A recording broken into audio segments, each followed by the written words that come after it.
gentlemen, this is ATACS. We are adults. We are talking about cool stuff.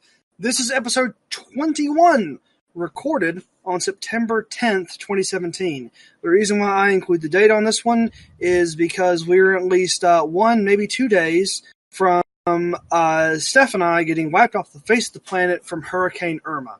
However, before we get into that, I'd like to introduce our panel, which is pretty full today. Starting off, we'll have Mr. Will from Greenville, North Carolina. Will, how are you doing today? Splendid. Splendid. Have you have you had a good week? Are you ready for ATACS? Are you ready to kind of get going? I've been chomping at the bit all week for ATACS action, and I'm just so excited. Yeah, I'm pretty excited too, and thankfully for both of us, we have our bucket of excitement, the man that we draw our power from, Mr. Flex from Raleigh, North Carolina. How are you doing, Mr. Flex? Are you ready to rock? Always, Paul. I will be a bucket for you any day. Thank goodness, because if not, then there just wouldn't be an ATACS. This could be true. I'm going to add Flex to my bucket list. All right, excellent. That's not what I asked for. But now you're added, and that's going to be a thing that you two are going to have to work out. But also joining us today from just across the hallway from where I'm sitting is Miss Stephanie, also from Atlanta, Georgia. Hello, Stephanie. How are you? Hi there. Batten down the hatches. We're getting ready for a storm. Yeah, that's coming in. It's not going to be fun. Thankfully, most of the stuff is already moved into the garage. The things that aren't important are still in the yard, and hopefully the wind carries them away. That's my hope, at least. I like your method of cleaning the yard. Yeah, so I don't actually rake the yard. I just wait for the hurricanes to blow all the leaves out. Perfect. Yeah. I'm sure your neighbors love you. And they certainly do, but there's no one that loves me more than you, Mr. Ryan, from New York City, New York. How are you doing, sir? Are you feeling well? I am feeling amazing. I don't know how to respond to that. Paul has segues on lock today. My old nemesis. I have the segues for my old nemesis, and I am your host, Paul from Atlanta, sitting across the hallway from Steph, and we're going to segue right into Mr. Ryan, who has so many games to talk about right now. I'm just going to stop and step back and go, Ryan, the floor is yours, sir. What would you like to talk about? Well, I have finished a couple of games and started a couple of games, so I guess I will start with the games that I completed. I've mentioned before that I was playing, I guess we'll start with Fire Emblem Shadow Dragon, because that one's pretty quick and easy. I played that, the DS copy, which is a remake of the very first NES title. Yep. Okay.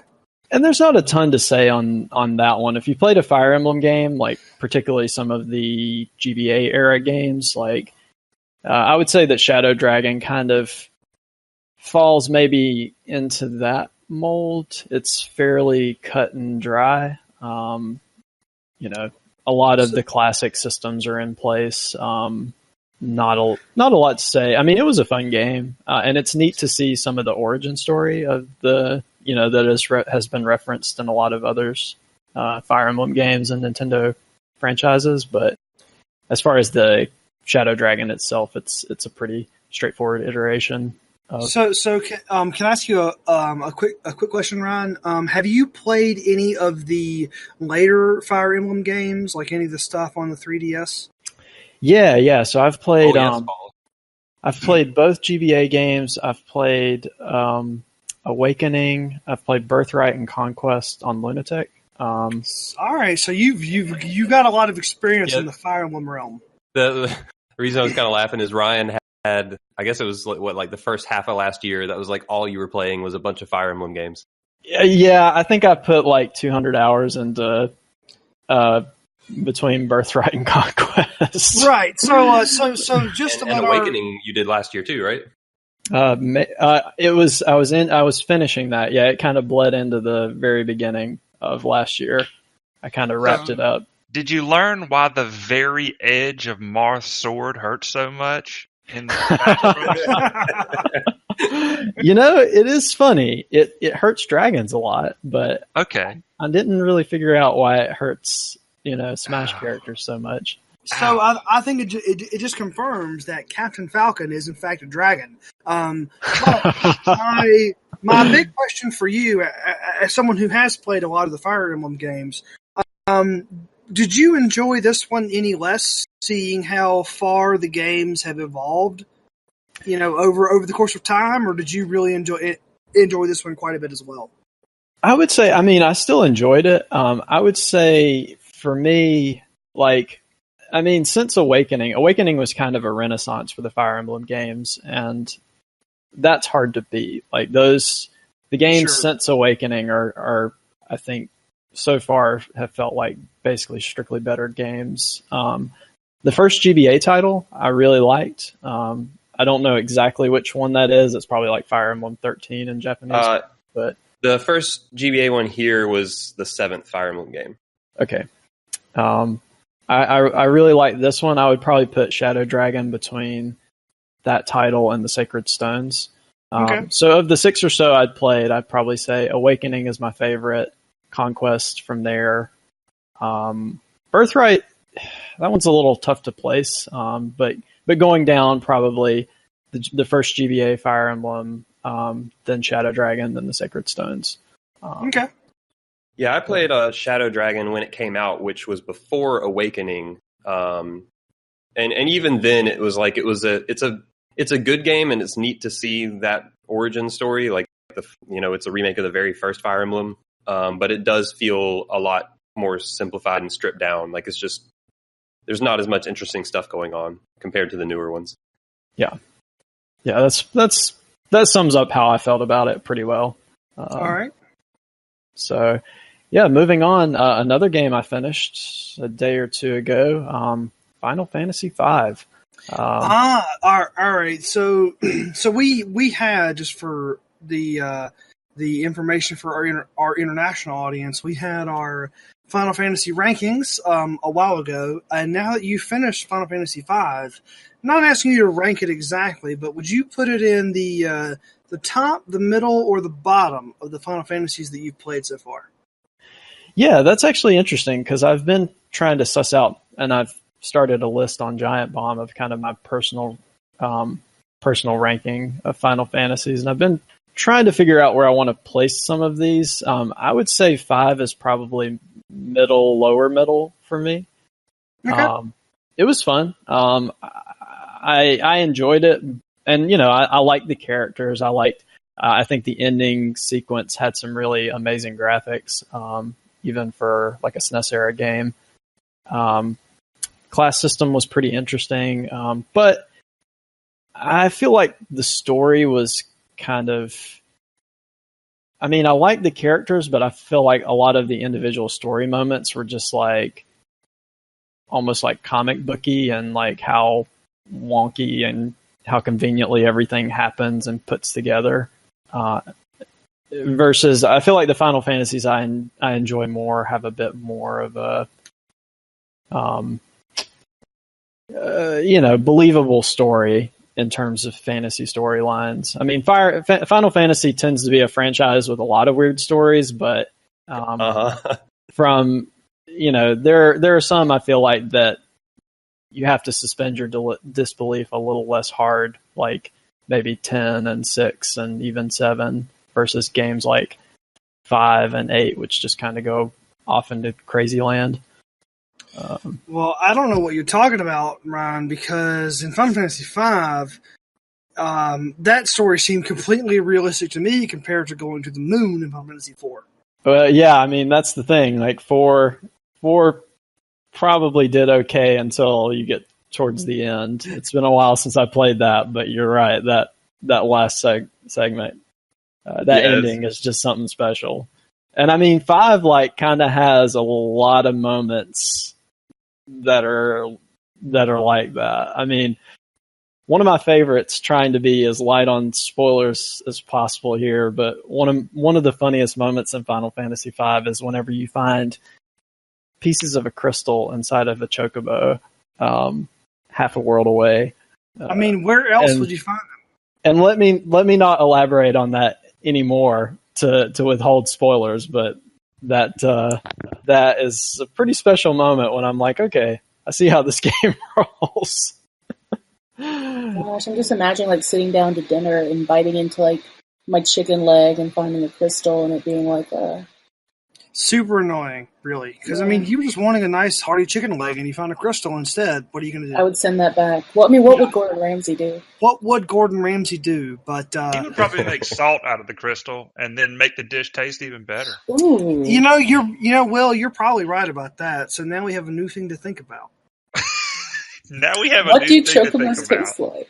How would Gordon Ramsay prepare a chocobo? And now that we've taken this completely off the rails, Ryan, I'm going to throw it back to you. I feel like we've probably just been explaining the story of Final Fantasy V. Yeah, and maybe that's probably about right. And I guess maybe a more like a better example that kind of goes through the story as kind of like the origin story of Ferris, right? Like that's all very convenient the way that works out and the way those characters are connected. And there's like no history, no backstory, no reason why that should happen other than the fact that it's like a convenient coincidence. Who needs history and backstory when you have cosmic convenience? That was the motto of 1997. Just throwing that out. Anyway, that's all I need to say on that. It's just I think the next best thing to having your joke laughed at is for someone to say, well, now we have a new thing to think about. That's pretty true. I actually have a question for you, Ryan, if you don't mind. So in our Final Fantasy rankings, I remember like I had gone back and I had played Soma 6. And it, for no reason regarding the story, but just the controls felt so bad when I was walking around maps and stuff. Did you like have any of that when you were going back and playing through it? Through 5? Yeah, through 5. Did any of the controls feel like bad, or did it still feel like it held up pretty good? For the most part, I think it held up. It's a fairly simple grid system, and like you hold B to dash if you have the dash skill equipped, and the combat is just menu selection. So there were a few things like if you wanted to equip different characters, you couldn't rotate between them, like some of the more modern conveniences you'll find in JRPGs. But for 5 specifically, I don't remember having any big issues there. 6, it's been a while since I played 6, but there might be a little bit more of a little less of a grid type thing, like so you can actually move around a little bit more freely. Yeah, so which version of 5 did you play? I played the Super Famicom version. Okay, so this wasn't one of the Game Boy Advance remakes or the PS1 remakes or the Steam remakes. This was the original game. Yes. Okay. Not only was it the original game, but being Super Famicom, that means it's the original game in Japanese. Yes, the original of the original games, and congratulations on speaking Japanese, Ryan. Hi. Hi. Yeah. Excellent job. I leaned very heavily on a walkthrough and some English scripts to help me a lot. Okay. That's pretty cool. So, yeah. So I guess just to confirm, like the main thing I remember liking about 5 was the job system stuff. Like, I feel like was kind of like where they solidified that system. And it sounded like you enjoyed that about it. I did, with some caveats. It was cool the way that they added all those effects in, and you could really play around and break the game. And they did kind of reward you for leveling up your jobs, which is something they did a little less in Final Fantasy III. The original Final Fantasy III, like in that game, you could level up a job, and if you switch jobs, you kind of got nothing out of it. It was very inflexible. So it was neat the way that Final Fantasy V kind of adapted that. I did find that like job leveling and some of those systems were a little bit grindy and a little bit inflexible. Like it could be very confusing about knowing when to master a job and like how that was going to benefit you. And the game really kind of punishing would be a little bit of a strong word, but like let's say I like the night job, and I want to master it. Like, that last tier takes a ton of ABP, and for most of the game, that's not easy to come by. And it kind of doesn't benefit you until you switch jobs to like freelancer. So it wasn't always clear to me like when I should and shouldn't master jobs, and I got a little confused about some of that stuff. Sure. Well, I mean, from my recollection, it also wasn't completely clear at the same time. So I think that your confusion is very much warranted, especially if you were playing the original version of the game in Japanese. Yeah, Japanese. Yeah, reading through job ability text was pretty fun. But I think like the game rewards you more for constantly switching your jobs. But if you prefer a play style where you try and master jobs, you actually, I mean, it's not completely destructive, but you actually kind of withhold yourself because it's like not designed to be played that way in a sense. It's like, it's kind of like, all right, like just wait till you get to the end of the game, and then we're going to give you, at the very, very end of the game, we're finally going to give you some encounters that give you a lot of ability points to help you master jobs. But before then, just don't even bother. And I kind of didn't get that memo. So I ended up mastering jobs kind of throughout the game, and it really didn't benefit me in a lot of ways. I wonder if they balanced any of that curve in some of the later releases. That'd be something I'd be curious to know. Yeah, the guide I was using, I think, was written for the GBA version rather than the Super Famicom version. So my guess is that they didn't change that much in the PS1 or GBA remakes. Maybe they did something in the iOS Steam version. Yeah, I think what I played was actually probably similar to what you played. I played a translated ROM, which I think was probably of the Japanese version.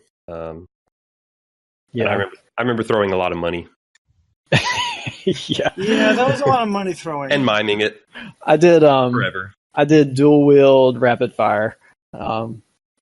Sounds good to me. Yeah, powerful stuff. So, I mean, while Final Fantasy V is a very good JRPG, what else have you been playing? Yeah, so speaking of Fire Emblem games, I have started playing probably about 10 or so hours into Fire Emblem Echoes, which that's been fun. Of Valentia, is that right? Yeah, that sounds right. Shadows of Valentia or Valentia.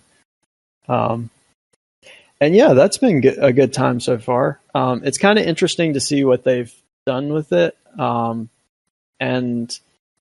they've kind of shaken up the formula a little bit, which actually I think some of it does come straight. So Fire Emblem Echoes is kind of a 3DS era remake of Fire Emblem Gaiden, which was, I think, the second entry. Correct. Okay. So, and it just came out this year, but so it's in terms of styling and things like that, it's very much in kind of the Fire Emblem Awakening era. They do some interesting things with it though, and some of this I think comes from Gaiden. Some of it I'm not so sure. So like the classes, for example, are a little bit different. One example of that would be like your clerics, for example. In other Fire Emblem entries, they carry a staff and they use the staff to heal allies, right? Right. Well, in Fire Emblem Echoes, your clerics, so spells cost hit points. Whether you're a mage or you're a cleric, casting most spells costs some amount of hit points. Okay. Now, clerics, interestingly, also have access to black magic. So, like, where a dark mage in another Fire Emblem series might know a spell like Nosferatu, which drains HP from the enemy, in Echoes, your clerics might have, like, to start out with, a cure spell that costs them 1 HP and heals your allies, basically like a staff. But then they'll also have this black magic spell, Nosferatu. In this case, it doesn't cost any HP, but if it hits the enemy, it allows them to kind of drain some of the enemy's HP. So they've done some tweaking of classes like that, which I think is kind of interesting.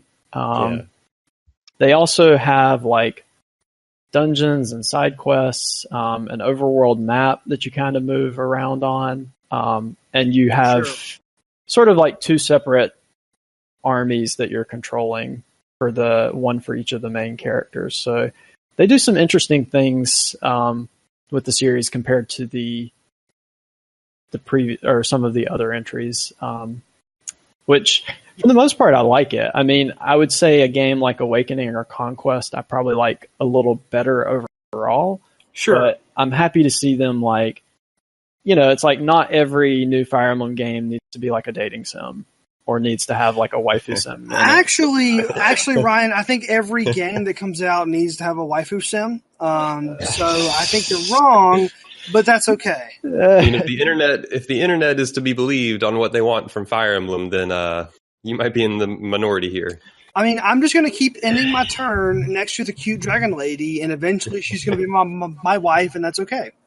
I mean, they still have support conversations, but they're a lot more limited. I think they're based on the original game, and there's no face rubbing and any of that stuff. So it's strictly worse. That's okay. Is cute dragon lady your nickname for Steph? Actually, that's how her and I got married. Is I just kept ending my turn next to her, and we just talked a bit, and then all of a sudden we were married. That's how that works. Yeah, I mean, isn't that how it worked for you, Will? Who said video games are a waste of time? You guys, they're totally not a waste of time at all. You guys were attacking the enemy side by side. Yeah, and it just made sense for me to end my turn next to her, because I had higher defense and she had higher magic, and then it just worked out. It would make sense. I would be the healer. So Ryan, what would you say? I've never really played one of these things, but of course I've heard of them a lot over the years. What would you say your favorite thing is, or things are, about this particular series, the Fire Emblem games? Yeah, that actually reminds me. Let me make one more side comment, and then I'll try and answer your question. But another thing I also like about Gaiden is so far I think the story has been good, including the storytelling, which we'll see how it pans out. But I know Fire Emblem tends to struggle a little bit with the storytelling, and so far I think they've done a pretty good job with Echoes. So that's been a big plus. Does the game? You just did Shadow Dragon, and it's clearly a remake of an old one, and this is as well. Does this have that same feeling that Shadow Dragon does of like, okay, like this is just clearly a simpler game, even though they've given it a nice facelift? I mean, maybe in some elements, but not so much. I mean, Obviously they don't have like some of the crazy pair up options, and they pared back on some of the support stuff, but like the new equipment system, the new classes, like it's a lot different. And not necessarily, I mean, I guess we'll see how this holds up as I play through it, but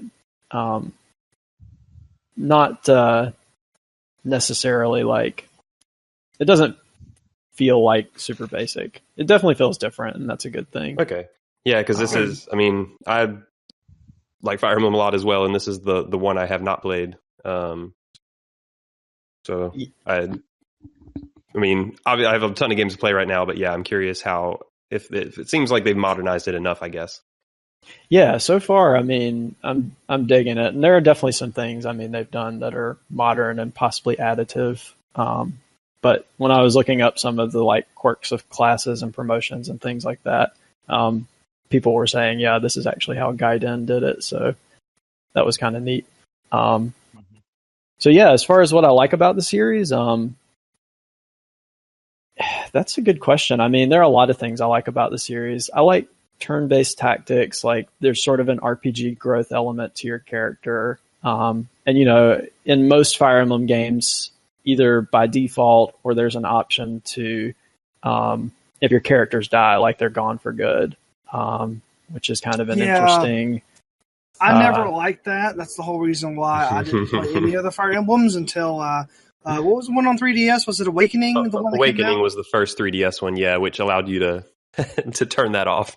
Yeah, so that was the first Fire Emblem that I actually played, and I loved it because I'm going to throw everyone into death's path and not have to worry about it later. So anyway, I mean, yeah, the modern games have kind of like eased that up a bit. But the other thing is Fire Emblem has it has a lot of good character dialogue. Like I do like the support mechanics, and I even like the way that in Awakening they kind of took that all the way into like having your characters marry each other. But I think they might have overdone Conquest. And then you have kids, and they go through a time portal, and then they come back and fight for you, and it all makes sense. Kids. In Awakening, that actually kind of made sense with the broader story theme, but in Conquest, it was a big stretch. Yeah. I mean, you know, yeah, it's gotten weird in recent years, let's say. Yeah, that part of it. But anyway, yeah. So yeah, I mean, turn-based combat, RPG elements, lots of great character dialogue, like rewards for playing certain ways, like having your characters kind of fight beside each other and support each other, like and those classic systems they have, like, you know, they have some like rock paper scissor elements, and like, you know, you want your tough guys to take hits and soften it up for your DPS to, like, they just have a lot of good strategic elements, and the new games really have built on that really well. The new games have, I think they've, like, I've always liked Fire Emblem a lot for the tactical stuff. I mean, I know, Will, you've played XCOM, so I guess think of like some of the tactical stuff on that you might like. Like Fire Emblem is a turn-based tactical game in a similar way to that. And then also, as Ryan was talking about, like the characters, like there's a lot of good dialogue and a lot of good personality in the characters that's easy to get attached to. And I think the support system that Ryan was talking about has done a good job in recent years of like simultaneously having gameplay and narrative reasons for pairing characters together. So it kind of melds those two parts that were always good parts of Fire Emblem. Gotcha. All right. Yeah. So, so did you have? I mean, other than Fire Emblem, have you had, you know, like spent a lot of time playing anything else, Ron? I've just started. After finishing Final Fantasy V, I've just kind of started cracking into XCOM 2: War of the Chosen. Good luck with that. I hear that's real hard. Good luck. Good job. Goodbye. So yeah, not a lot to say on that yet, but it's a little early to tell. But they have, you know, there's still a lot of that core XCOM 2 there, but then they've also kind of put some new systems on it. Okay. I'll have to. The verdict's still out on whether or not those are interesting and engaging, or which some of them are. Like the new classes and stuff look pretty cool, but also it looks pretty RNG to me. Like things like character ability points, bonds, like. So we'll see how that plays out. We'll see how it. Yeah, you know, the systems are a little hard to understand until you kind of work your way through the better part of a campaign. So I think probably we'll just take a 2-week rain check on that one for the next episode. Because I've heard a lot of things about that game that I think I would like you to sink your teeth into it a little more. You know. Yeah. And then we'll kind of see where that goes. Yeah, I was a huge fan of the XCOM 2 when it came out, so I'm curious to see how these new systems, if they add to that, or if they make it kind of more wacky or more confusing, or what. Yeah. I have one question for you. I feel like I saw somewhere that expansion has a lot of bug fixes that for whatever reason they didn't put in the base game. Like they didn't just put fix the bugs in the base game. Said basically you're only getting those fixes if you buy the expansion. Do you know if that's actually true? The expansion was a different EXE file, Flex, so they could not possibly patch the original game with a different program of the new. But sorry, Ryan, go ahead. So I'm not sure exactly which bugs. Like I know that XCOM 2 was really shaky when it first came out, but over the couple months I played it, I mean, they patched it and fixed some of the stability issues. I don't know if they. Yeah, I'm sure they didn't fix all of it. I saw some forum chatters, like people complaining, like, "Oh, why didn't they put these stability fixes back into the base game? Like, why do you only get it with the expansion? Blah blah blah." Yeah, I was just curious if you knew anything about that. Like, no, I haven't. I didn't realize they had fixed more things. Yeah, not surprising, but I read an I think article. XCOM is just eternally buggy to some degree. Oh yeah, it totally is. Like I read an article. I don't know whether it was on Eurogamer or it was one of the sites. It actually might have been on Kotaku, where basically they went into a technical explanation and said that the XCOM expansion was a completely different executable, and for them to go back and patch the original XCOM 2. Oh, so you weren't joking when you were saying that? No, like it really is. Like it is a different exe file, and yeah, they put some patches into that one and into those libraries, and they went whatever, and just didn't actually fix any of the stuff from the original game. But I don't like that was when it first came out, so I'm not gonna stand on that being completely accurate today. Yeah, just from my own play experience too. I mean, they definitely patched in those first couple of months, and they fixed some, like there were game crashes and things like that they seem to have cleaned up. But I'm no authority on that. It seemed like they were trying to get some of that fixed, maybe just not all of it. Right. So we will revisit XCOM in the next couple of weeks, just to kind of see how that's been going. But Mr. Flex, what's been going on over in your neighborhood? Well, we've been talking about Fire Emblem and XCOM, some of the great pillars of turn-based tactical strategy games. Right. So, in lieu of all of that, I have been playing Mario plus Rabbids Kingdom Battle. So, which is XCOM on easy mode, right? Sure, yep, you nailed it. All right. That Moving game on does to the look next pretty game cool. you played. Sorry, go ahead. Yeah, I mean, it is a turn-based tactical game, similar to an XCOM or a Fire Emblem. In some ways, I'd almost say it's more Fire Emblem-like than XCOM, even though those two games are also similar to each other. But where XCOM has like a lot of, I don't know if randomness is the best word to it, but like there's a lot of stuff that's kind of generated on the fly. Randomness is the best word, because I saw a picture today of a gun in an alien's face with a 65% chance to hit. So we're going to go with random and carry on. All right. Well, I wasn't necessarily talking about the hit chances, but that's also some amount of randomness. But in terms of like the levels being generated and enemy placements and that kind of stuff, and like what squad members you have available to you, or like when events happen, like there's it's a more dynamic kind of game, whereas Fire Emblem has always been a little bit more, I think, of a puzzle game to some degree, where like you kind of have these set scenarios that you work through. Sure. And Mario and Rabbids is very much like that, and maybe even more so. It's funny you bring up the hit chances, because they're only when you aim at an enemy in Mario plus Rabbids, which, by the way, yes, you are Mario shooting guns at things. Thank goodness. Yeah, they gave Mario a gun, y'all. No fire. Is it like Flood, or is it just straight up like a gun? I don't actually know the technology behind it. It doesn't just look, it's not like he's just running around with a Glock or something. He just busts out his Desert Eagle and starts like, brat. We'll need to start working on that Mario GTA crossover next. I'm just picturing Mario with two pistols, like diving sideways, like straight up action spy. I would totally. This is great. That's literally all you need to know. Mario Cross Rabbids is just Mario GTA 007. That's it. This is good stuff. Yeah. Man, I really want to play this game.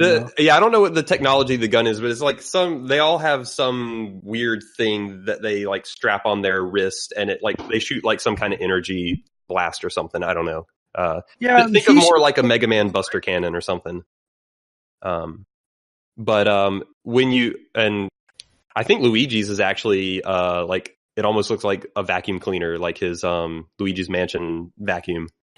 Yeah, I heard that somewhere. Yeah, he actually acts as a sniper in the game. He's the long range character. Oh, that's neat. Yeah, so different characters do fulfill different roles, and there's a lot of different like abilities you have at your disposal, and that to me is where the game is the most interesting. Is that like you can slide into enemies, you can bounce off your partners, and certain characters, mainly Mario, can bounce on enemies. Some characters have healing abilities, some characters have shields. Rabid Luigi is a maniac, and he actually like has all these vampire abilities. So when he slides into enemies, he will drain their health.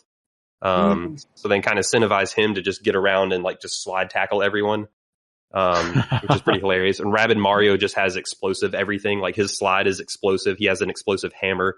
Some of the Rabbids have rocket launchers. So like everyone kind of has their own roles. And then Peach and Rabid Peach both have healing abilities. So you know, you have like snipers, and you have more tanky characters, and you have healers, and so like there's a good mix of character abilities that make all that stuff pretty interesting to engage with.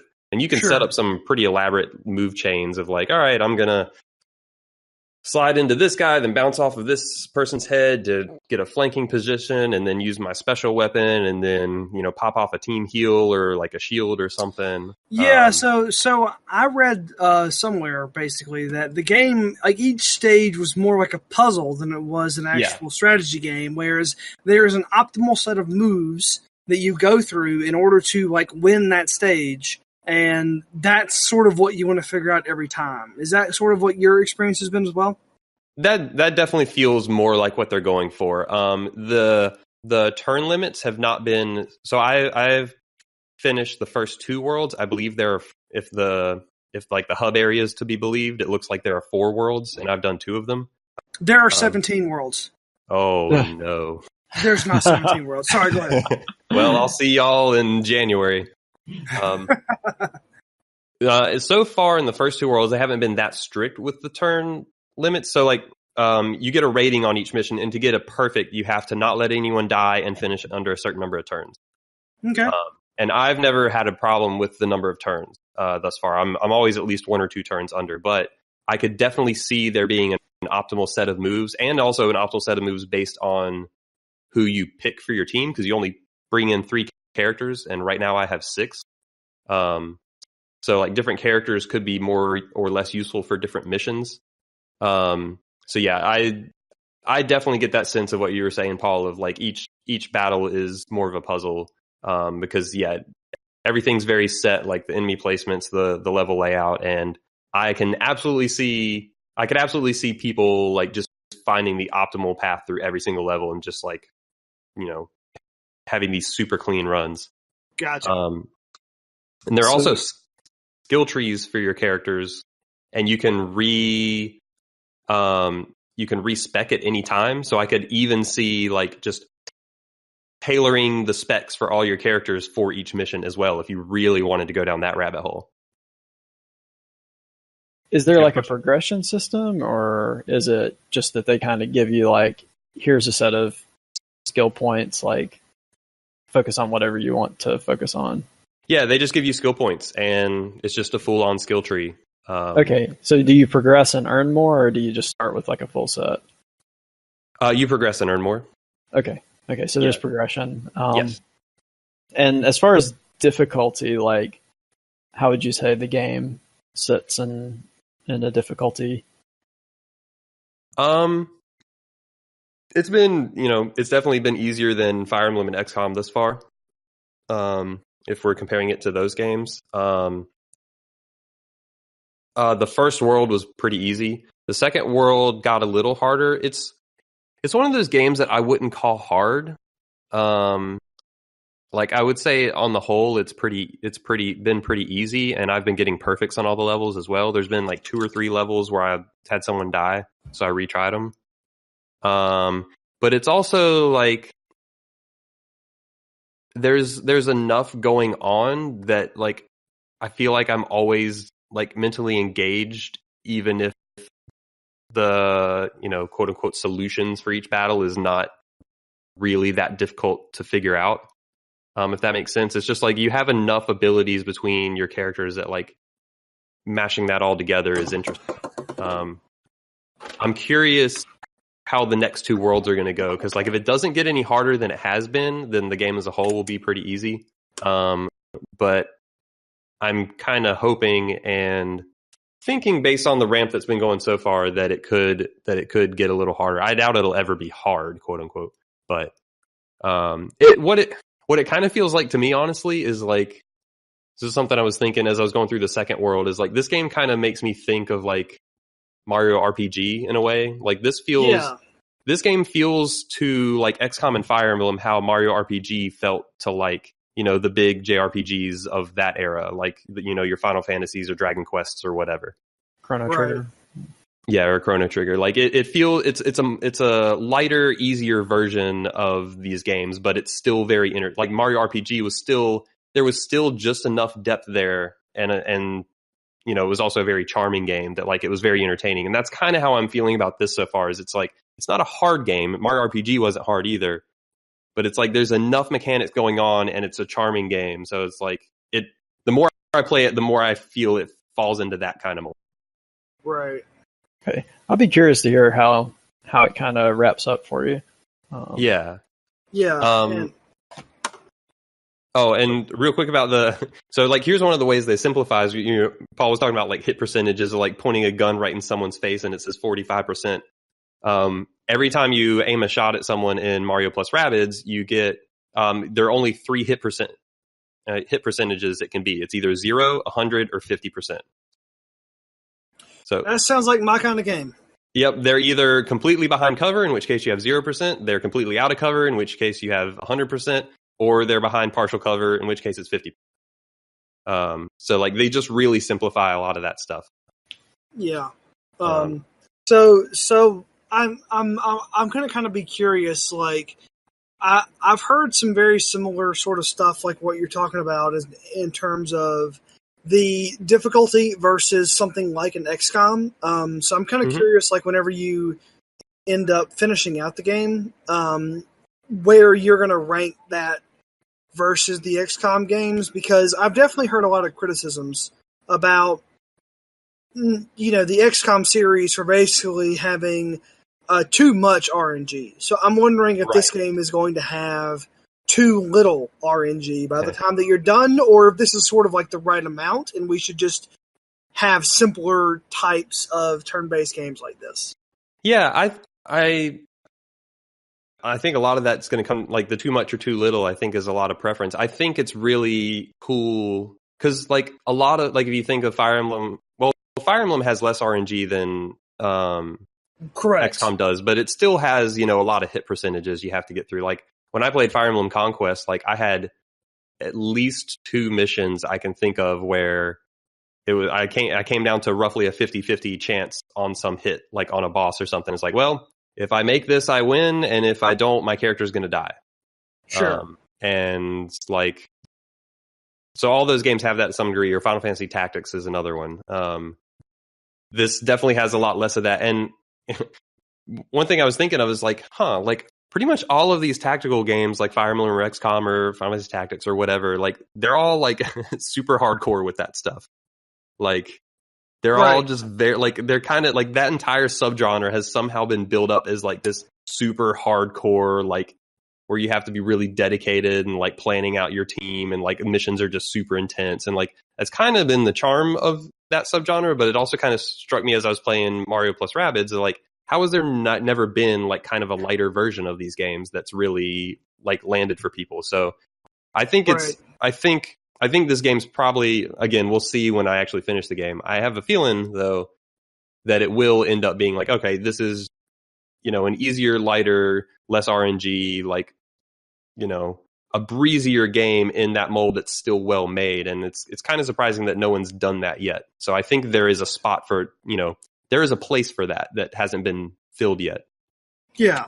Well, and I mean, on that note, like, you have titles like Advance Wars and, other turn-based games, and even like a lot of Fire Emblem games, like especially on their default difficulty settings, aren't crazy hard. Like some of the more recent ones have offered those kind of like more, like Conquest in particular did an amazing job of offering like a crafted difficult experience, and probably XCOM as well, like on higher difficulties. But some of the traditional ones haven't been that tough, or have had more accessible difficulty options. Yeah, that's true. There are difficulty options in most of those that you can toggle. So it's not like they're, no matter how you play them, they're always just completely dire. Right. But I think that's like the people who get really into those, like that's kind of the definitive part of them. but yeah, so far I'm really enjoying it. Like it's, despite it not being that hard yet, like every battle, like I'm puzzling through and, thinking my way out of situations, and it's interesting. It's engaging. It's not like good. it's not like it's easy in the sense that I'm just going through the motions, is I guess what I'm trying to say. Like, Gotcha. So yeah, I'll be curious to see how the last two worlds go. All right. And I guess we'll check in with you at the next ATACS to see sort of how that finishes out. So and what Rabbids, else? and Rabbids are still crazy. Yeah, Rabbids were the original minions, so that doesn't surprise me at all. But moving on from that, what else have you been playing? The only other game I've been playing is a game I know you all want me to talk about for a long time, is Persona 5. All right, so we're going to move on from Mr. Flex. Sorry, go ahead. Who have you been dating? So I still haven't gotten to the point of dating anyone yet, but before we started this podcast, I was talking to Takemi. I don't know if that's the correct pronunciation, but it's the doctor lady. Takemi. Yeah, that's good. And I'm basically at that decision point, I think. So you should make the decision. That's where I'm going to go. Yes. Yeah, that's definitely a good decision to make. Especially since I'm going towards Makoto, so we can't both be dating the same person. Okay. And I think Steph ended up dating That's On. how dating sims work. Yeah, I was on. We have to divvy this up. So if we date three different people, then we can talk about three different facets on the podcast. Last night I reached that point with my teacher, and I seriously thought about it. And but I turned her down. Did you feel bad doing that? I really did. That is so sad. But you know what? At least you helped her help her students. Mm-hmm. Yep. All for the kids. It's all for the kids here. It's all about the children. But yeah, I actually haven't put that much more time into Persona 5. I've definitely been playing more of Mario plus Rabbids in the past 2 weeks. I'm just got to the fifth palace, so I'm right at the start of that.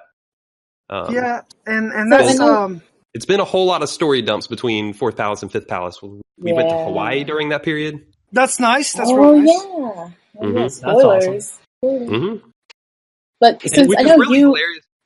Oh, go ahead, Steph. I was gonna say I know you and Paul have both been playing like Persona 5, and I was kind of wondering. So at this point in the game where you're both at, how done do you feel like you are? Like, are you still really hungry for more, or are you kind of like, okay, I wonder when this is going to start wrapping up? Like, where are you?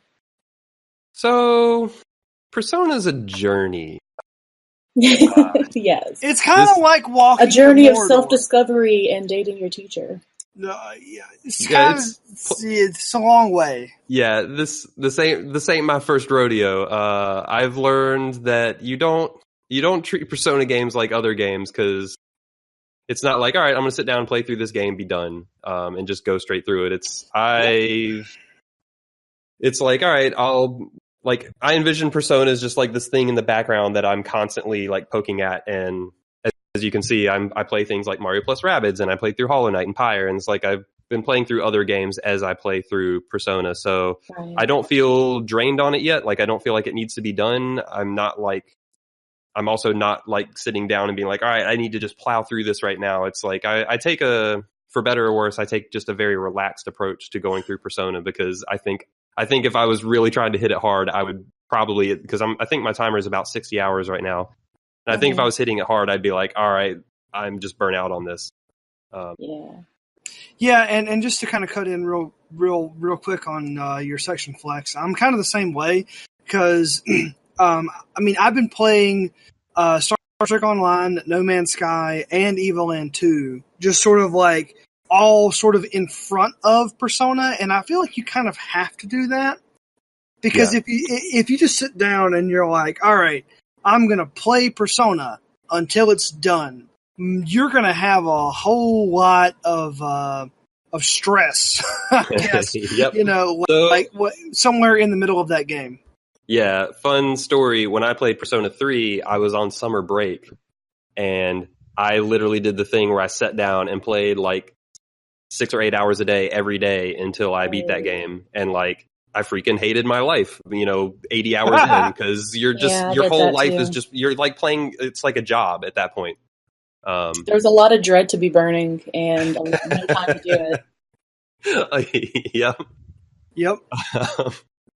Okay, yeah, keep pacing yourself. I think I didn't enjoy the last 15 hours of Persona 5 because I was like, I have to beat this before school starts, or school's not going to happen, and I'm an adult, and I can't do that.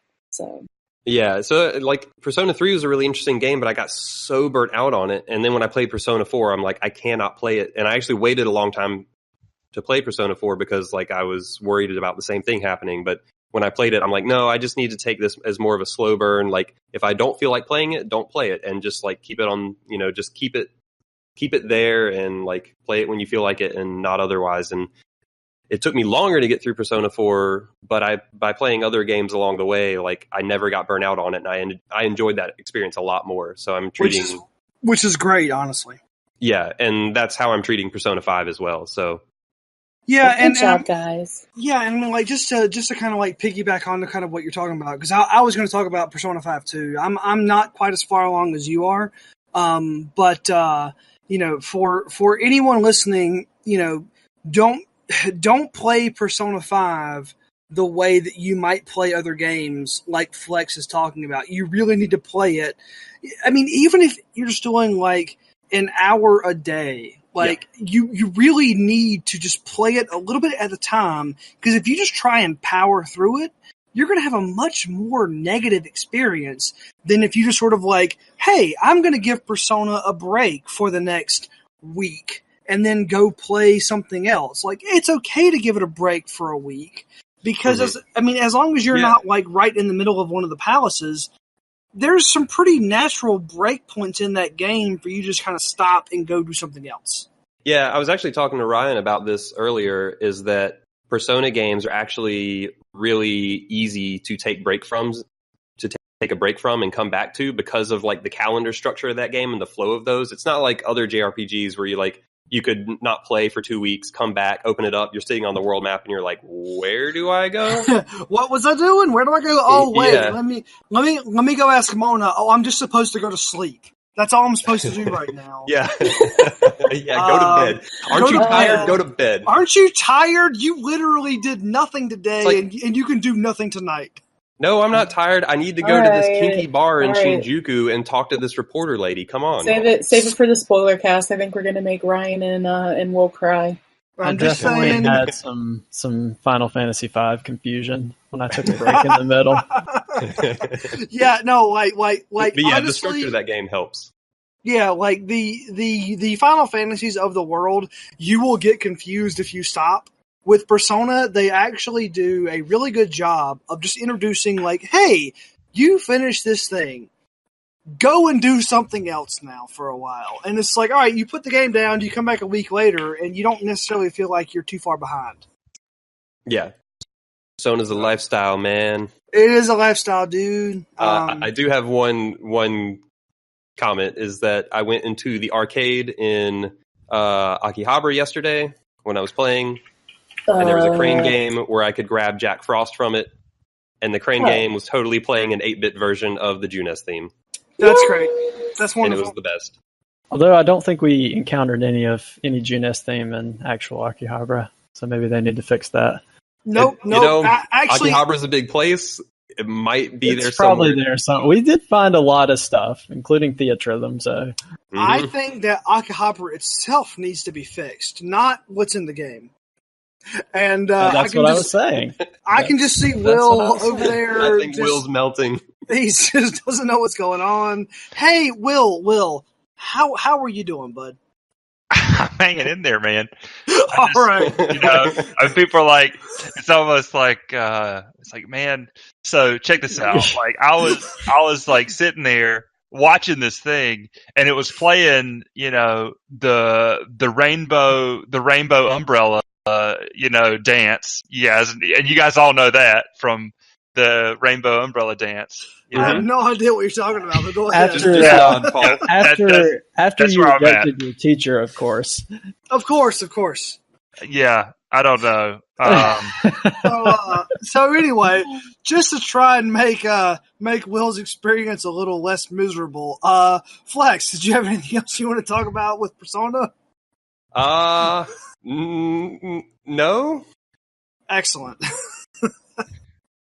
So were there were there any other games that you wanted to talk about, Flex? Nope, just been Mario. I think I'm about halfway through Mario and Rabbids, so I'll keep trucking with that and the ongoing saga Persona. Those are the two games I've been rocking. So I've got a couple of things that I wanted to bring up kind of quick. So one of the games that I've been playing, which I'm sure Steph's going to jump in here, is Sonic Mania. Woohoo!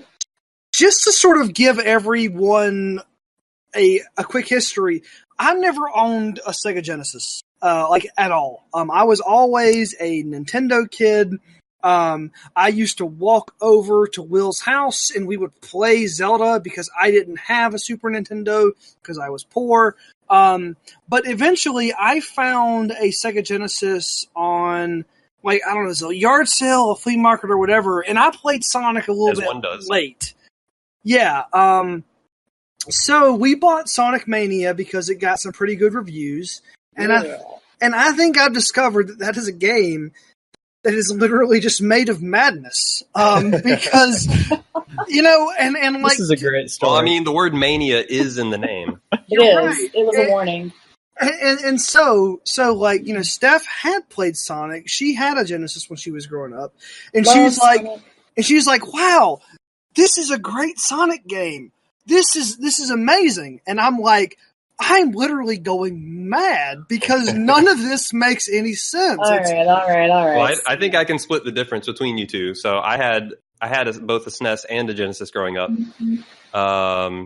So I did play Sonic growing up. And my thoughts on Sonic are pretty much fuck Sonic.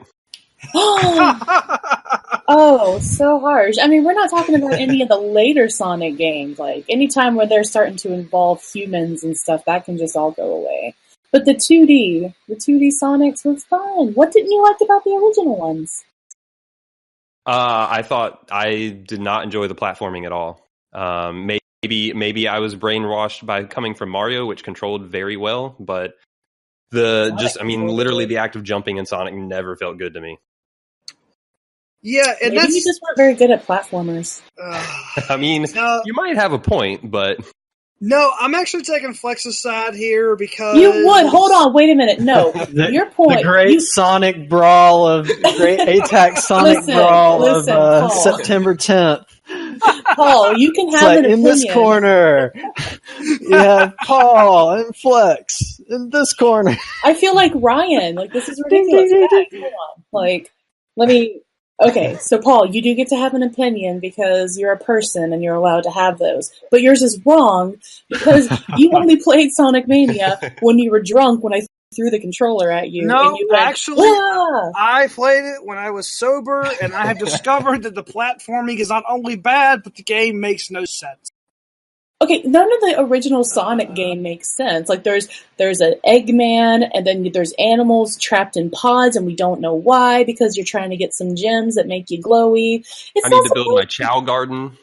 I don't know what any of this means. You people are talking, and the game is terrible. It's not terrible. You're right. To be fair, I did not think Sonic 1 and 2 were terrible. 2 was awesome. I did not... I don't think, again, coming from Mario, that the platforming controls felt as tight as I wanted them to.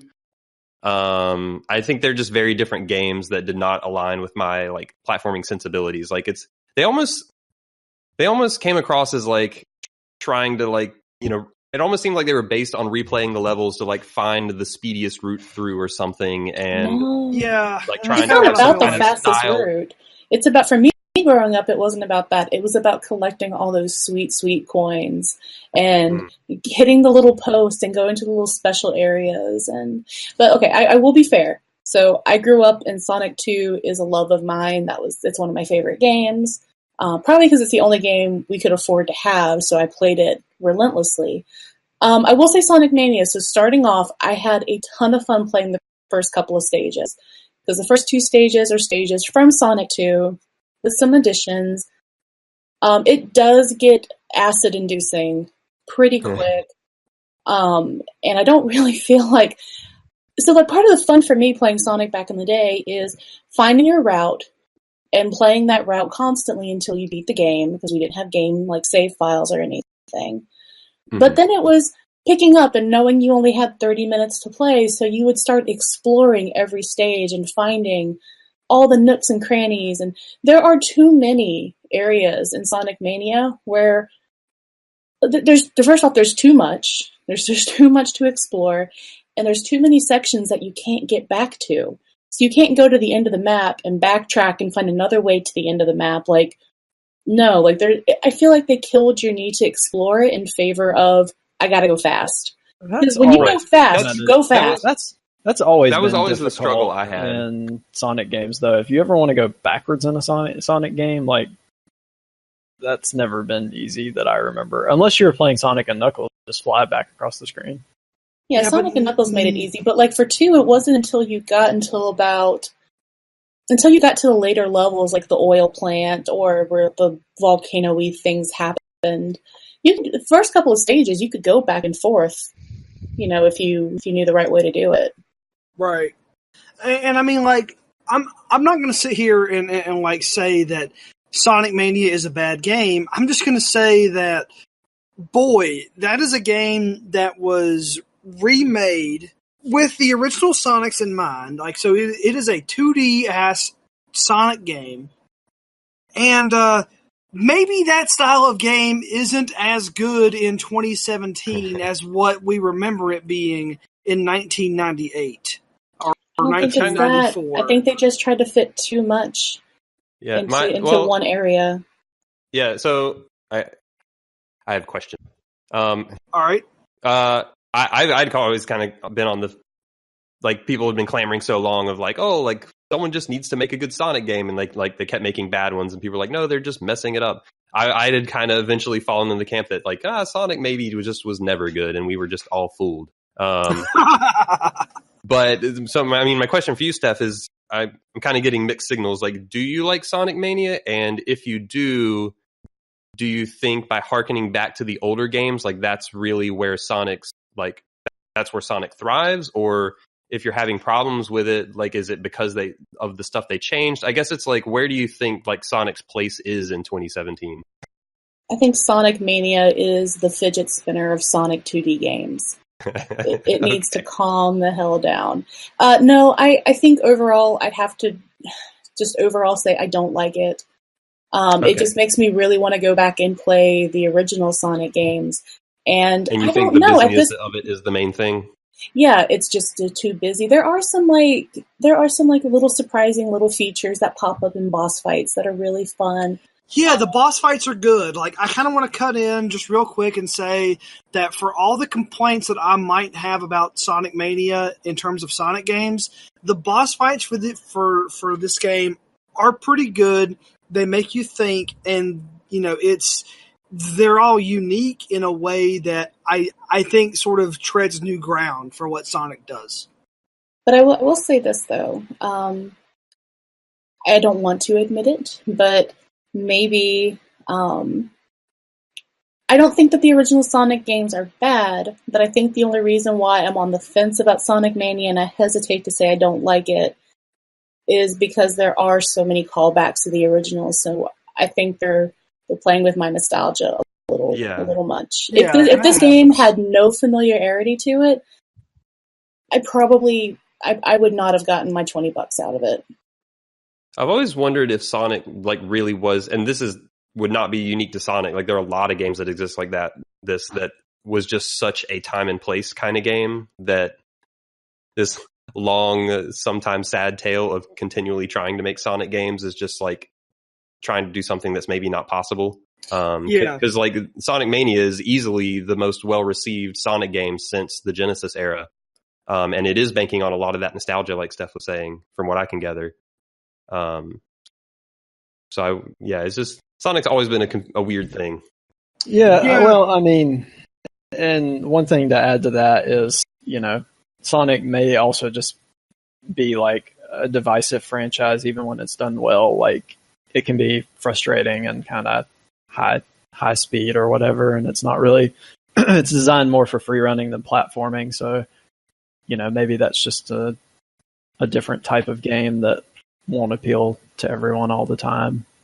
Right. Yeah, and I'm probably going to make like a small portion of our listeners mad, but some of the fandom is really creepy. Also true. I'm with you, Steph. I am with you.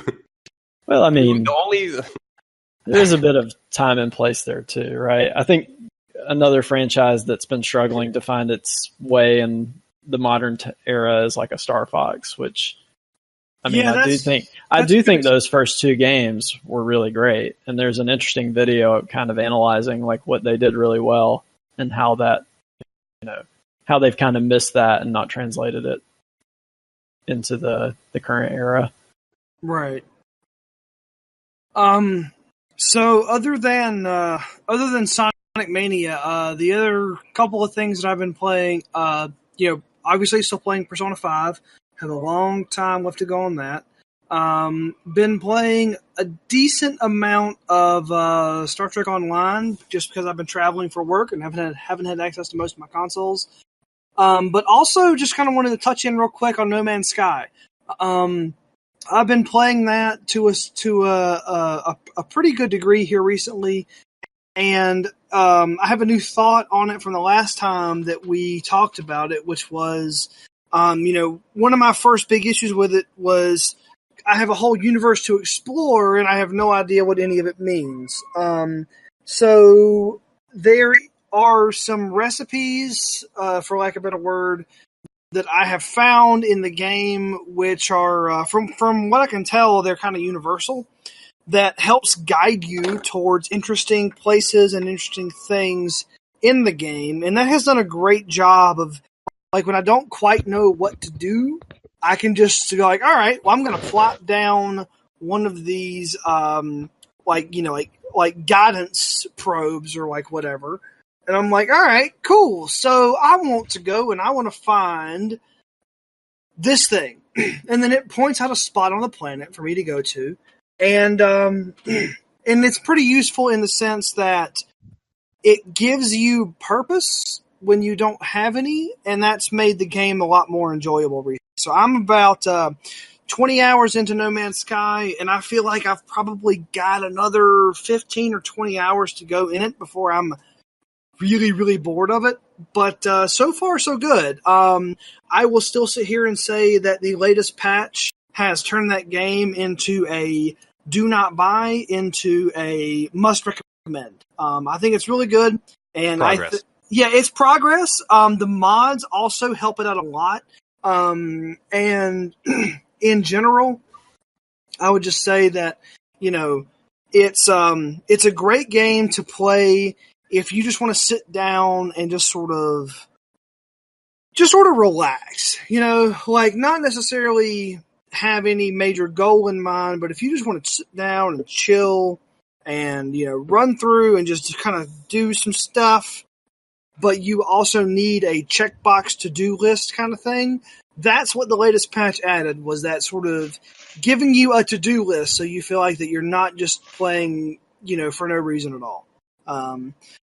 And other than that, that's pretty much all that I've been playing. I salute you for giving No Man's Sky a shot both before and after the patch. And I think it's pretty cool to have someone who can kind of speak to what's been happening, because that is some crazy gaming story. That is an epic tale. No Man's Sky is an epic tale of. You're a real trooper, Paul. Well, and so like the funny thing is I'm actually glad that I bought it when I did, right? Because I bought it pre-Atlas Rises patch, which is what they're calling the latest patch. I bought it before that, and I mean, it's like pre-patch, it was no good. I mean, I would not recommend it to anyone, anywhere, for any price. It was just a waste of your gaming time. And now, while I will certainly say that I cannot recommend it at a full game price of, say, like $60 or $65, I mean, the thing goes on sale every single Steam sale. and I can say solidly now, wait until Christmas or Halloween, whenever the next Steam sale is. You can pick the game up for $30. Pick it up for $30, and you will more than likely get a solid 15 to 20 hours of entertainment out of it at a minimum. And the fact that it went from a complete do not waste your time on to this is worth 20 hours is sort of a testament to the developers being able to continue to patch new functionality into the game that really was not there before. So kudos to them. And if you're interested in that sort of a space exploration genre, I would recommend it above something like Elite Dangerous, but that's a lot down to your preference as well. So yeah, it's definitely in the recommend on Steam sale category versus the do not touch category. So that does kind of make me a little happier that I bought it and didn't necessarily waste all of my money. So things are looking up. Yeah. So we are going to take a break, and whenever we come back, we're going to get around to the folks on the panel that have not had a chance to talk about the video games yet. So we're going to take a break, and then whenever we come back, we're going to talk to Steph and Will and see what they've been doing, because Will's been a trooper, but it's time for us to hear about his Persona 5. I don't know what you're talking about. You know what? I really just want to hear about Borderlands, the pre-sequel, and I know that Will wants to talk about it. So we're going to take a break, and whenever we come back, we're going to talk about Borderlands. So stay tuned, and we will see you right after this.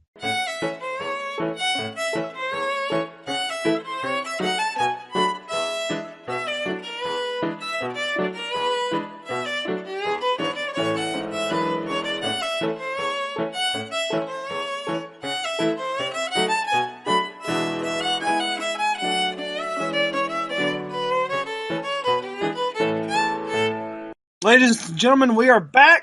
We are adults. We're talking about cool stuff. This is episode 21. And now, Mr. Will is going to be talking about some cool stuff, some cool video games, some things that he's been playing. And we're going to talk about those things with him because we are all his friends and we love to talk about video games. So, Mr. Will, what have you been doing? Because I've been seeing some stuff typing it into the chat, but I don't really know what it means. So, we're right. We're at the same spot, Yeah. And I mean, I don't want to come off as seeming like a Persona 5 hater. Okay? Well, you're not a hater, Will. Because to me, it's almost like I feel like when people talk about Persona 5, it's almost like they grew up in a different country than I did. And then they have like I did grow up in Japan, so like different norms and mores and sayings and history. And so it's hard for me to really get a frame of reference or to really get my feet on solid ground. You know what I mean? Yeah, sure. So like what do you need to talk about to get yourself onto solid ground? It's like I guess it's just a cult of personality. It's a culture. It's a persona culture. It is. And really I need a subculture guide, like a brochure. Maybe someone could get me a brochure. I will send you a PDF attachment in Gmail later. Well, this might be able to happen. So things to talk about. All right, one of these things. Last night I played about 3 hours. And which makes about 5 hours total of Destiny 2. Oh my goodness! I have one question about Destiny 2. I'll do my best to answer it. Did at any point during your play, did you go shoot into a cave and see loot fall out of it? In a sense, I'd say yes. Destiny confirmed. Yep, Destiny confirmed. So you weren't accidentally playing impressions thus far. You've got 3 characters again. Sure. You've already got a whole schedule of events, when they're going to do the raids and when you're going to get your new expansions. They got their whole game as service planned out to a T. things I think are the same. I mean, you've got most everything, but you still got the good feeling shooting. You know, Sure. Yeah. They were always really good at making the shooting good. Basically, in your first game, you know, there was the Traveler, and he had some light, and he awakened the Guardians with the light. Is he and dead the light, now? No, I don't know. And Okay. the and the light made the Guardians I power. don't think Bungie knows either. That's Okay, fine. something like that. And so in this one, you've got this big dude. His name's like Gaul or something, and he's a big Cabal guy, which basically means like he's like a fat man in a spacesuit. If you ever walked around on Mars in the first game, the Cabal were the big chunky dudes. So he's a guy, and he's like basically trying to hold the Traveler hostage and depower all the Guardians, and he wants all the light for himself. And so that's that that's just what's going sounds down. scary. Woo! You know? Yeah. So that's kind of happening right now.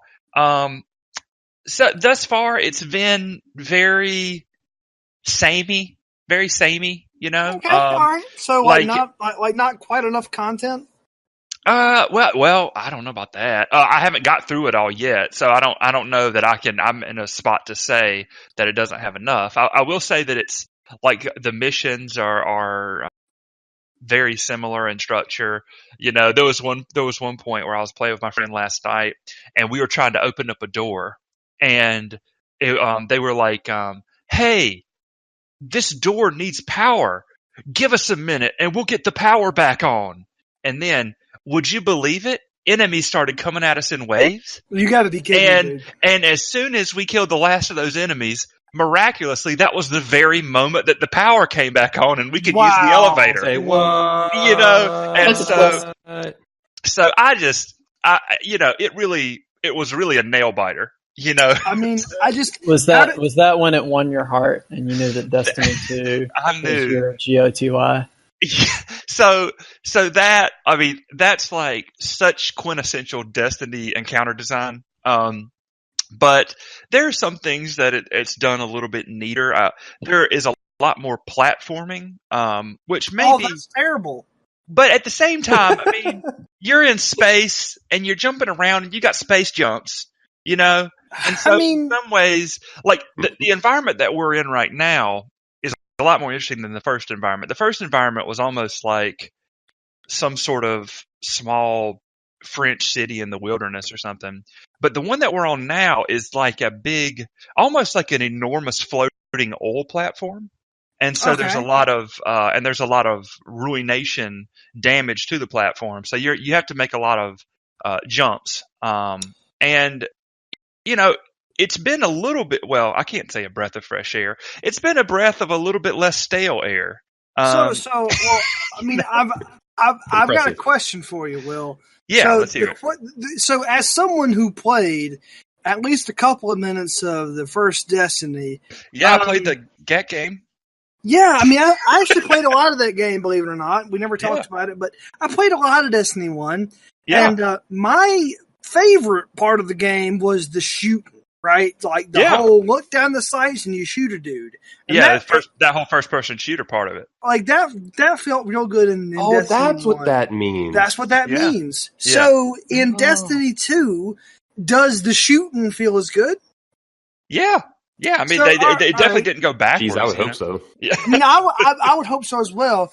But my second thing is that out of all the things that I hated the most about the first Destiny, it was the whole, I'm a dude and I'm going to jump from this platform to that platform, a.k.a. the platforming. Has that gotten any better? Is that still the same? Because that was the worst part of that game in my humble opinion. Well, I will say that one of the things that's pretty funny is I'm playing a Warlock this time, and he's got this really, really floaty jump. And he stays in the air so long that, like, Tim cracks up at me. Tim, my co-op buddy, he cracks up at me because, like, there's sometimes he's trying to jump, and his whole operation is a lot faster as the Titan. And so there was one time that I jumped before him, and then he jumped to the same platform that I was on, but it was a narrow platform. and my jump took so long that he actually ran into my back and fell off the side of the platform because I was so busy floating down at a very, very low speed. So they brought Princess Peach in from the second Mario game. There you go. There you go. That's it. So, that's exactly it. I love that mechanic. My issue with Destiny is that, and you guys have probably heard me express this before, but there were times where, for me as guy with job, there are times where I want to sit down and play my game for a number of hours, 3 hours, 4 hours, 5 hours on the weekends. That's my time.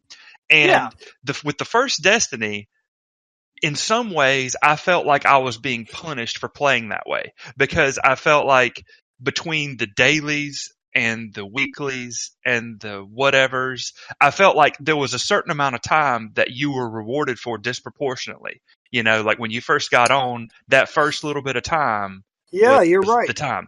And so I always felt it always just irritated me because I was like, it feels like the second 2 hours that I play, let's say I play 4 hours, are less valuable than the first. You could always use that time to go get some more spin metal. You're right. You know what? No, Flex, I'm going to stop you right there and say spin metal was only a thing in the first 3 months of Destiny, and now there's no more spin metal. They have advanced beyond that. But there are still planet-specific resource thingies to pick up. Okay, Paul. You gotta be kidding me. No, I really... No, hold on, stop. I really thought that I read somewhere, because I have not played Destiny 2, right? I really thought that I had read somewhere that they had fixed the spin metal problem. So, are you telling me that that's still an issue? Because if it is, then I'm totally wrong, and I'll apologize. So there are planet-specific things that you find. The planet that we're on now has this thing that basically looks like a 3D model of like a structure from like chemistry. Excellent. And you pick it up and you turn it into the person, and then they give you extra experience towards your what you can buy at that vendor or something like that. So there's still sort of a planet-specific collectible. I don't know that, if there were times where people got sort of hindered because they didn't have enough spin metal, I don't know if that sort of thing can happen. Like if you can not pick up enough 3D printed Lewis structures to keep it going or whatever. But anyway, so I guess I might check in a week or two about that game and let you know kind of where I am with that. My plan right now is just to basically play the campaign. If there's a raid released at the time I complete the campaign, to try the raid, and then to maybe just kind of wash my hands of it. So I have two investigative duties for you, Will. Number one, I need you to figure out who is Gary. And number two, I need to know why Cade 6 has an obsession with a ramen shop. Because that's all I see all over the internet since Destiny 2 has come out. Okay. It is ramen shops and Gary. Yeah, I don't know what it I don't means. know. I know that Cade 6 is basically Keith David's buddy, because Keith David's in the game, and whenever Keith David's in a game, I just call his character Keith David. Yeah, that's the best thing to do. And Keith David's got a buddy named Cade 6, and that's part of his quote unquote fire team. And I think the main mission that we're trying to do now is trying to find Cade 6. Because apparently he got lost. Maybe he was going to a ramen shop. I don't know, or whatever. He could have been. I guess spoilers. Sorry, memes. Just Gary. I got nothing. I don't know who that is. Got nothing on Gary. All right. Yeah. I could have met Gary. It's possible. But Well, in 2 weeks, I want to know who Gary is. Okay, I'll do my best. All right. Other game to talk about. Other game to say words about. So, I mean, I guess, and just like in general, like, how are you feeling about Destiny 2? Like, are you happy you're playing it? Are you, I would say looking forward to more, or are you just kind of going through it because it's a thing to play? It's got good production values and it feels good. All right, and that's two of the senses. Yeah, and it's fun to play with a buddy. But at the same time, I think you are kind of struck with the feeling that you've done this before, or something very similar to this. So I will say that it doesn't seem sometimes as though they've really quite done as much innovation as you maybe think there should be between one game and its iteration, Gotcha. Right. So it's funny to me because another friend of mine, after the first game, Tim and I were really down on it. We were just like, this game, Destiny, just a big turd. And then even after we played it, months later, we would still talk about it. And one of our friends just stayed with it until the end. And we would ask him about it. And he's like, oh, they fixed all the problems. All the problems were fixed. Like without even knowing what issues we had with it, he was very convinced that all the problems, everyone, they're all fixed. No, get it? No. Yeah. And so yeah, that's it. Fun, but a bit samey, I guess. Okay. To review it in one phrase. I'm Back of the box quote. Yeah. So Yeah. I've got one quick question for you. So whenever I played the original Destiny, this like straight up Destiny 1, when I started playing that game was literally when the Taken King came out, which was the, quote unquote. Supposedly, that's when it got good. Yeah, that was the got good expansion, Yep. And so like even with that expansion, like I enjoyed bits and pieces of it, but it still felt pretty disjointed, and I still really felt like I had no idea what was going on from a story or lore, like whatever you want to pick, like the narrative. Like I didn't know what was going on.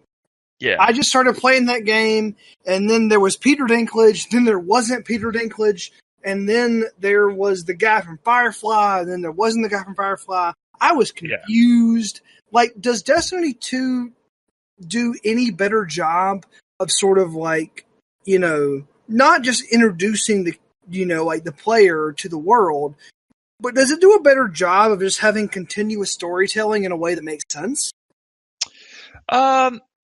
I would say maybe. I mean, there's some. I'm completely satisfied with that.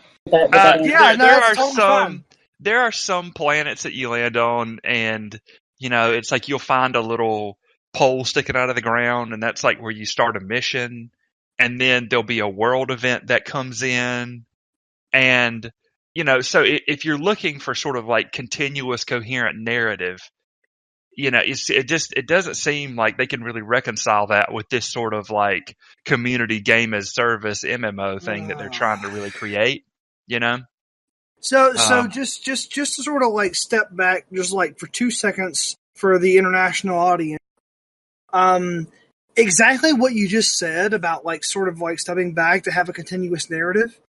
I think that's actually pretty important, right? To like a lot of these kinds of games. And even though this is not going to turn into an advertisement for World of Warcraft, like if you want to see a game that has done that well, like World of Warcraft has done that well across several different expansions.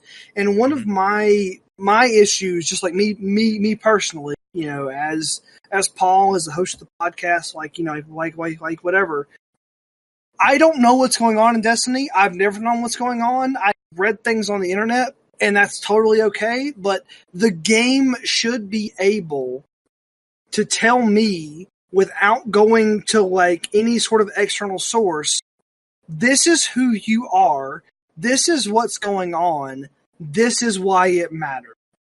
And if Destiny 2 hasn't really gotten any better about that in like a narrative structure kind of sense, I mean, that just like it does it matter to most people? Maybe not, but does it matter to me as someone who is very much sort of narrative-driven kind of guy? It's like, come on, Bungie, you should have known what these shortfalls were before this game came out. Well, I gotta go read your Grimoire cards. I don't know. I think like if you've ever heard these sort of like new age quotes that people throw out, like for instance, because I work as a counselor, there are a lot of people, one of the hotter trends in counseling, there's always sort of an aspect of counseling that's very much like New Age Eastern religion, like the more holistic. So I was talking to some students the other day, and I was giving them some evidence-based techniques for relaxation, and one of the instructors said, have you guys tried the emotional freedom technique? I heard about it at a conference. It involves tapping. You like tap on your head or tap on your arm or something. And I was like, whatever. But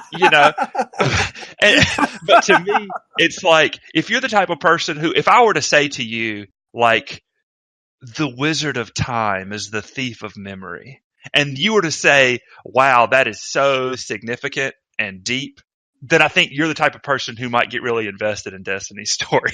I don't know. That sounded kind of cool. Yeah, I mean, that sounded great. That sounded wonderful until I realized that it didn't mean anything, right? Yeah, it just didn't mean anything. But that's totally okay. That's kind of how Bungie's storytelling style has always been. Like that's how like Halo. Like if you think of the way things were named and talked about in Halo, like it was always that like super esoteric, like sounds really flowery and deep, and then kind of doesn't mean anything. No, that's totally it. I don't know if Halo had some substance though. No, it didn't. Destiny. Well, it had some chief, and that is substance. Sorry, Rod. Sorry. I was being. I was being a jerk. Sorry. Go ahead. Yeah, and I'm not. I like Halo, and I think it has some interesting story beats. But you think about things like the Fall of Reach and stuff, right? Like there's like a narrative there that actually has some continuity, and like they even have books that kind of fit into the stuff. But Destiny kind of felt like it was starting out there, but just to me, it's always been great at sort of presenting an illusion of depth. And I think that it was only when you start to pick at the seams, you found that maybe there's not as much as you thought there was.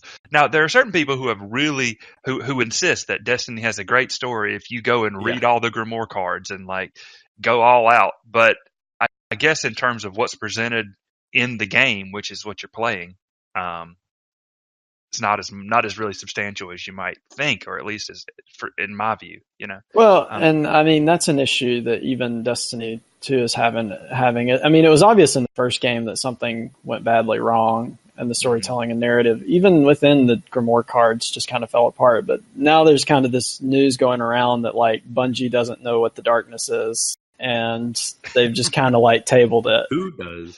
And, I think there perhaps was supposed to be a story there, and it just something happened along the way. Right, right. Well, yeah, and I think there are articles written about all of like what happened with that story and all that stuff, and maybe it's a conversation for another time. Yeah. But and I probably feel like I've done enough game chatting here with Destiny, so we can turn it over to our resident. What did we call her back when we were talking about standing next to somebody? so healer. That's funny. Yes, yeah, anyway. our resident healer. So Steph, I know that you have been playing some Sonic because we've been playing some Sonic, but you've also been playing some other stuff. So what were some of the other stuff that you wanted to talk about? So first off, I have finally been able to start Pyre after sitting in on a couple podcasts and between Nate and Flex. Like, how could I not? Very nice. Yeah. I'm about 3 hours into that. Okay. And I love it. I love it so far. I don't know if I'm super down for religious basketball as much. I don't. I don't really like the gameplay as much, but I am always really looking forward to the next bit of dialogue. Yeah. Yeah. And that echoes both Nate and I said said the same thing at the beginning of like, I don't know if I'm on board with this religious basketball. Like it starts out not that great and it never becomes amazing, but I do think it gets better as the game goes on. Yeah. It's never the best part of that game by any stretch. But there is the super cute app, and that's certainly a thing. Tizo the best. The imp. Yeah, he's pretty much anytime there's a split and it's like, you should choose one direction to go in. And Tizo's like, I want to go here. I'm like, you know what? Everyone else, piss off. We're going with Tizo. Mm-hmm. But I'll save a lot of those thoughts. I think I'm super curious how you'll like that as you go. Like you said, you're still pretty early, so I guess you probably only have like 4 or 5 party members at the moment. I have a lot. Okay. I have a lot of people. Yeah. I don't want to give away any spoilers, so I'll hit you up later. But I'm to some spoilery parts. Go ahead. Sorry. I was just saying I'm at some spoilery bits, so I think. Okay. Have you done a liberation rite? That's what I'm about to do right now. Okay, gotcha. I know where you're at then. Yeah, first one. Mm-hmm. So I won't spend a lot of time talking about that. Actually, I won't spend any more talking because we will have a fun cast about that later. But such a delightful game. So I've been playing Dream Daddy, and I am head over heels in love with this game. It is so adorable and heartwarming and everything that it should be. So Dream Daddy is done by the Game Grumps, and it's a dating simulator. The twist is usually in your dating simulators, you're usually either a girl or a guy, and it's harem from there. You know, you get like all these different people to choose from, and you have to romance them and date them. The twist on Dream Daddy is I'm playing one of those right now called Persona 5. And let's talk about Persona 5 a little. Yeah, but no, like Dream Daddy's and actually, Ryan, you just said a thing in chat.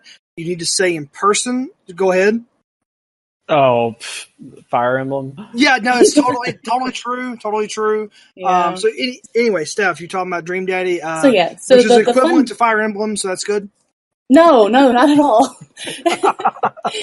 It's basically all the parts about Fire Emblem that Ryan was happy wasn't in like the recent one. So just it's picture anti-Fire Emblem. Dream Daddy's like running around with spears and swords. That would be great. Killing each other on a grid. You got it. Ryan, that's it. It's all these daddies that are in the tournament, and whoever wins dates each other, and that's wonderful. It's amazing. It would be way more like Mario and Rabbids if Dream Daddy was a Fire Emblem game.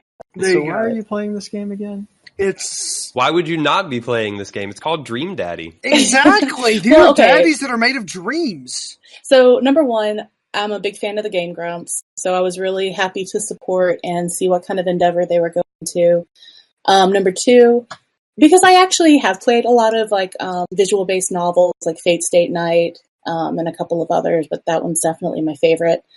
So I'm into the dating sim games every now and then. It's got a good story. I'm not into the ones where it's like the end goal is to get to some ecchi hentai scene, but I do like story-driven novels like that. Yeah. But the animation is well, I guess not animation as much, but the artwork is really cute. Plus, there was a lot of internet hype. It was kind of hard to not get up in it. Yeah, I mean, I heard a lot of positive stuff about this when it came out, and I feel like dating sims are not things you normally hear about. And like this one broke the mold.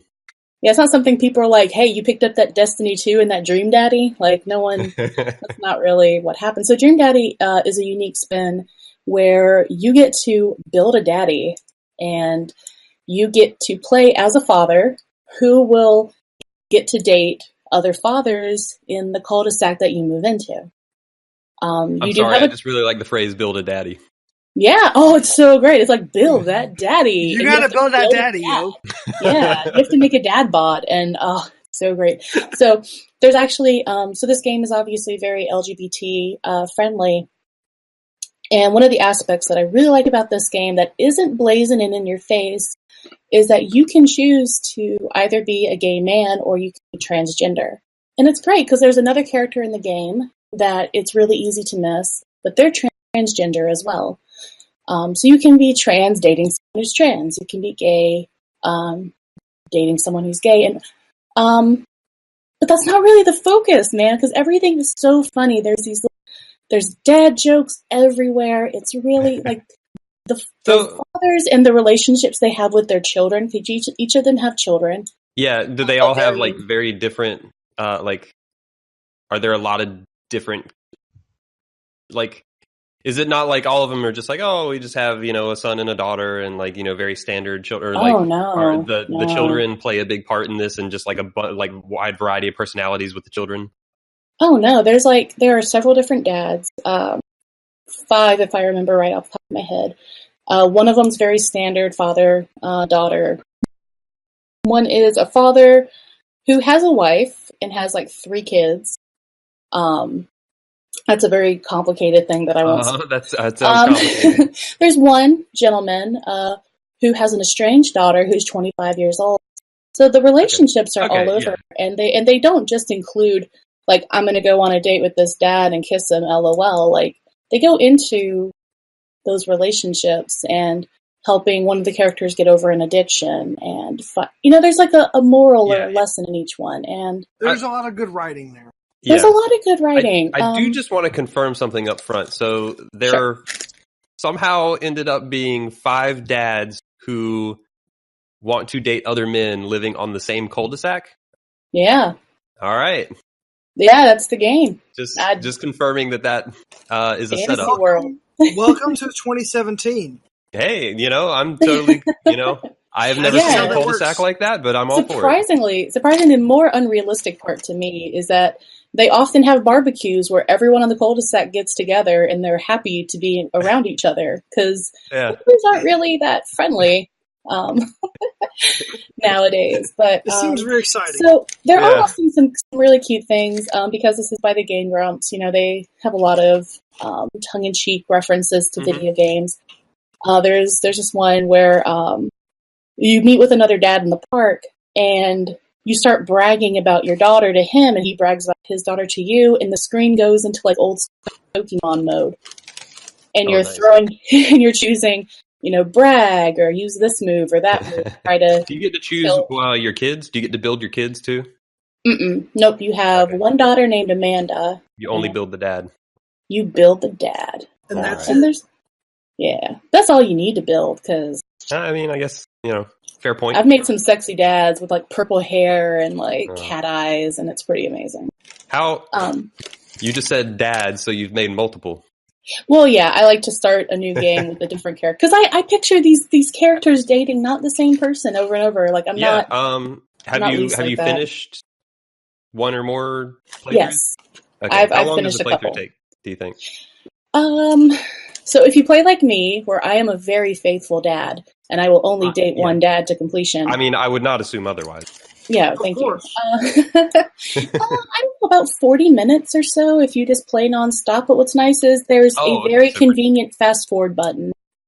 So you can start a new game and fast forward to all the bits where you can start changing up to get a lot of different endings. So. Okay. So it's actually a fun game. Okay, so it's meant to be, it sounds like with that length, it's meant to be something you do play multiple times. Yes, it's a very, very highly replayable game. I was originally going to guess, like, I don't know, a 10-hour story or something. No, well, maybe 45 minutes is a little shallow. Hour and a half, maybe at most, if, like, you're actually reading everything and go on a couple of dates and everything. Gotcha. It's good. I'd recommend it. It was, like, only $20. Obviously, it's not going to jive well with everyone, but I think it's a really good example of the fact that you can take any genre of game, and if you have good writing, you can do it good. Add some dads, and you may have a Metal Gear Solid 6. Metal Gear Solid 6, tons of dads. Mario versus Dream Daddies. Like, I want it. Oh, man. So I'm going to... I mean, Metal Gear Solid 6, you could have all sorts of Solid Snake jokes. Yeah, I mean, I'm just going to steal Will's joke exactly. Metal Gear Solid 6, solid dad. So, good job, Will. No problem. So, That's not terrible at all. That's great. So, Steph, did you want to talk about any other games before we wrap up this particular episode of ATACS? No, I think that's good. All right. So, Mr. Flex, I'm going to start with you. To play here in the next couple of weeks before we reconvene. Yeah, it's going to be a lot of the same stuff I have been playing. More Mario, more Rabbids, more Persona. Yep, and that's kind of what I figured, because that's kind of where... Mr. Ryan, what do you have on that you would like to play? It's also probably the same for me, Echoes and XCOM. All right. So those two will probably take up enough time. I don't. We'll see how it goes. Yeah. So as far as for me, a lot of the same stuff. I have many more hours of both Persona and also Evil Land 2 play, and then I'm sure you spring some Star Trek on. I'll be able to talk about Evil Land 2 a little bit more next time. What about you, Will? What have you got coming up? Probably more Destiny 2, more Orcs Must Die Unchained, and more. I played a little bit, more pre-sequel, and maybe a little bit more Horizon. I got a couple hours into Horizon this morning. All right. Running around with my ginger warrior. Sure. That sounds awesome. Shooting stuff with a bow. There you go. Steph, what about you? I'm gonna just put all of my heart and soul into Pyre. Probably all I'll have time for. All right. So, a very heartful and soulful game. I mean, it's got a lot of things to do and say. We'll just put it that way. Yep. So this has been ATACS episode number 21. We've been adults. We've been talking about cool stuff. And we will see you guys in about 2 weeks to talk about all of the cool stuff that we've been playing between now and then. Also, we're going to start talking about anime all the time. This is actually going to become the anime pod. Just kidding. We're not going to do that. And we will see you guys about 2 weeks or so. Thanks for listening, and we'll see you then.